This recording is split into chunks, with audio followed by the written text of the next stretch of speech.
उत्तर प्रदेश में 69,000 शिक्षक भर्ती मामले से जुड़ी याचिका पर सुप्रीम कोर्ट में सुनवाई हो रही थी और सुप्रीम कोर्ट ने इलाहाबाद हाई कोर्ट के आदेश पर फिलहाल रोक लगा दी है। इस मामले में chief justice of India D Y Chandrachud की अध्यक्षता वाली बेंच में सुनवाई कर रही थी। उन्होंने हाई कोर्ट के फैसले को फिलहाल स्थगित कर दिया है और कहा कि अगली सुनवाई इस मामले में 25 सितंबर को होगी। सीजेआई ने सभी संबंधित पक्षों को लिखित दलीलें पेश करने का निर्देश दिया है। इस मामले में अदालत ने कहा कि उन्हें इलाहाबाद हाई कोर्ट के फैसले को पढ़ने के लिए थोड़ा वक्त चाहिए और इस वक्त तक इलाहाबाद हाई कोर्ट का जो फैसला है वो फिलहाल स्थगित रहेगा। इस मामले में सुप्रीम कोर्ट ने उत्तर प्रदेश सरकार को भी लिखित में दलीलें पेश करने के लिए कहा है और इसके अलावा दूसरे पक्ष को भी लिखित में दलीलें देने के लिए कहा है। कोर्ट ने आदेश दिया है कि अधिकतम 7 पन्नों में दलीलें पेश की जाएगी। सुप्रीम कोर्ट ने कहा कि इस मामले में कानूनी पहलुओं को परख कर अगला आदेश जारी किया जाएगा और इस मामले की जो अगली सुनवाई है वो 25 सितंबर को होगी।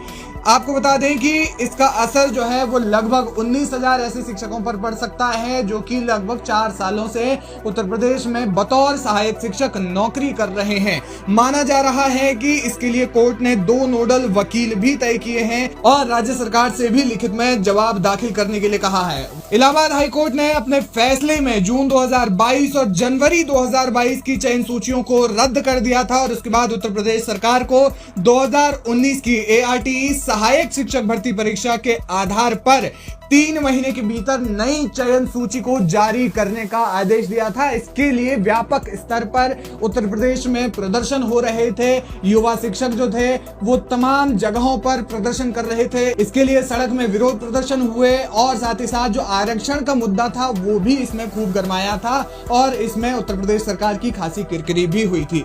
वहीं आपको बता दें कि इलाहाबाद हाईकोर्ट ने यह भी आदेश दिया था कि अगर आरक्षण की कैटेगरी का कोई उम्मीदवार जनरल कैटेगरी के मेरिट के बराबर अंक ले आता है तो फिर वो जनरल कैटेगरी का ही पात्र माना जाएगा, यानी कि उसे जनरल कैटेगरी के तहत ही माना जाएगा और उसकी जो चयन प्रक्रिया है वो जनरल कैटेगरी के तहत ही होगी।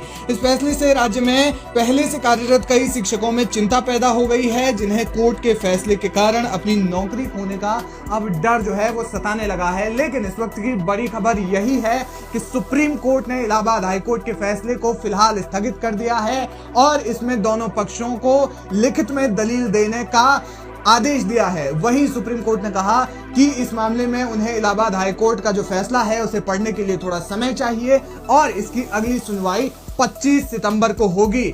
सुनवाई में आगे क्या कुछ होगा और 69,000 शिक्षक भर्ती मामले में जो भी अपडेट होगा वो अपडेट लाइव